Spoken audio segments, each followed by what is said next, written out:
पतंग माहिती पतंग, पतंगाची दोरी जर खाली ओढली तरच पतंग वर जातो. पतंगाला कोणीतरी खाली ओढणार आहे म्हणून पतंग वर जातो. माणसाचंही तसंच आहे, त्याला कोणी खाली ओढणार असलं की माणूस आणखी वर जातो.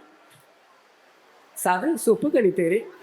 शिवराजाला लोक म्हणत होते, तुम्ही कसले राजे, आम्ही राजे, आम्ही तर परंपरेचे राजे, तुम्ही कसले राजे, असं शिवराजाला म्हणत होते. काही फरक पडला नाही.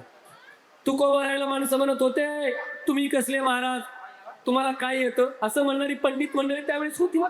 पण पण नीट ऐका, पण तुकोबारानं जगाला दाखवून दिलंय, जगद्गुरु झालेत.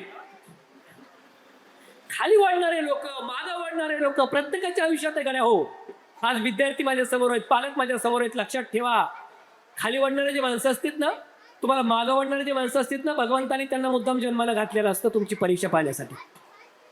आणि तुमच्या आयुष्यात जर संकट येत असतील ना, तर संकट पेलवण्याची ताकद तुमच्यात आहे, म्हणून संकट तुमच्या वाट्याला येतं. ज्याच्यामध्ये संकट पेलवण्याची ताकदच नसते, भगवंत त्याच्या वाट्याला संकट कधीच घालत नाही. स्वराज्य निर्माण करताना अफजल खान नावाचं संकट धाडून दिलंय. भगवंताला माहिती आहे, परमेश्वराला माहिती आहे, हे संकट पेलवण्याची ताकद छत्रपतीमध्ये आहे, संपून टाकणार आहे. शाहिस्ते खान नावाचं संकट आहे, औरंगजेब नावाचं संकट आहे, हे सगळे संकट संपून टाकण्याची ताकद शिवबाराजांमध्ये होती, म्हणून स्वराज्य घडलंय. साधं गणित आहे. तुमच्या आयुष्यात जर दुःख असेल तर सुखाच्या अगोदरची ती एक पायरी आहे. तुमच्या आयुष्यात जर संकट असेल तर अधिक काहीतरी मोठं घडणार आहे, त्याच्या अगोदरची ती एक पायरी आहे. या सगळ्या यशाच्या अपयशाच्या पायऱ्या विद्यार्थ्यांना सर करत करत करत करत स्वतःचं साम्राज्य निर्माण करायचं आहे. काहीच नाही केलं, काहीच होत नाही. गाडी चालवलीच नाही तर त्या गाडीचा कधी अपघातच होत नाही. गाडी चालवली तर अपघात होणार आहे. समाजाचं काम करणाऱ्या माणसाला नावं ठेवणारे माणसं असतातच. तुम्हाला समाजाचं काम करायला जन्माला घातलंय, तुम्ही समाजाचं काम नेटानं करत राहा. तुमच्यावर टीका करणारे लोक भगवंतानं जन्माला घातले, त्या भगवंतानं त्यांना टीका करण्याचं काम दिलंय.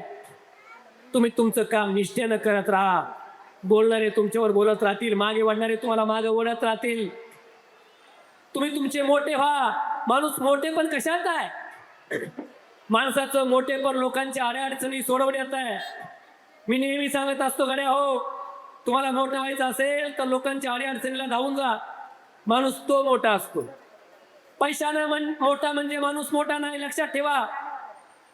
पैशानं मोठा म्हणजे माणूस मोठा नाही. प्रसिद्धीनं मोठा म्हणजे माणूस मोठा नाही.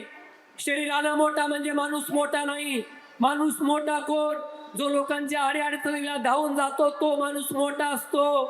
आदमी ना कद से बड़ा होता है ना पद से बड़ा होता है. आदमी ना कद से बड़ा होता है ना पद से बड़ा होता है. जो आदमी दूसरों के मुसीबत में खड़ा होता है वही सबसे बड़ा होता है. कोण मोठा असतो?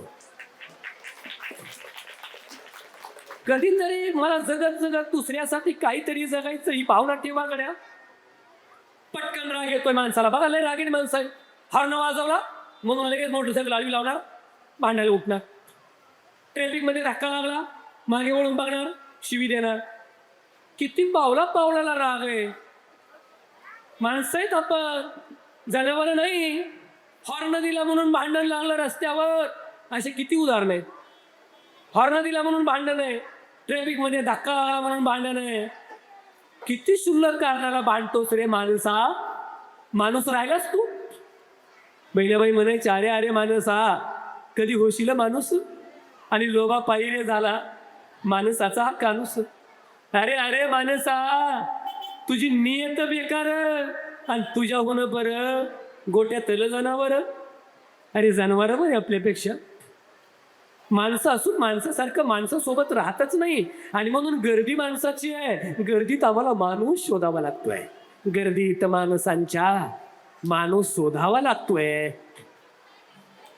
पावला पावलाला, क्षणा क्षणाला जरा स्वतःला आठवण करून द्या. मी माणूस आहे, मी माणसासारखं जगतोय का?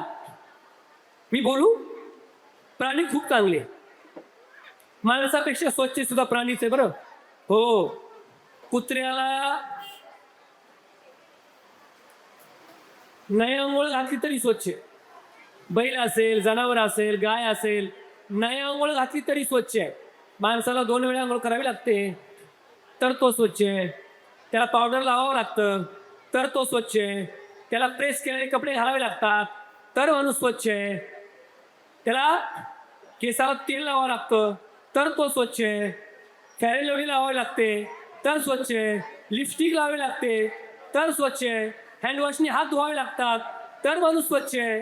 चेहरा धुण्यासाठी फेसवॉश, हात धुण्यासाठी हँडवॉश, आंघोळ करण्यासाठी साबण, केसासाठी शॅम्पू. एवढं सगळं केलं तर माणूस स्वच्छ आहे. आणि एवढं सगळं करून सुद्धा माणूस फक्त बाहेरून स्वच्छ आहे, आतून स्वच्छ नाही. शोकांतिक आहे की नाही?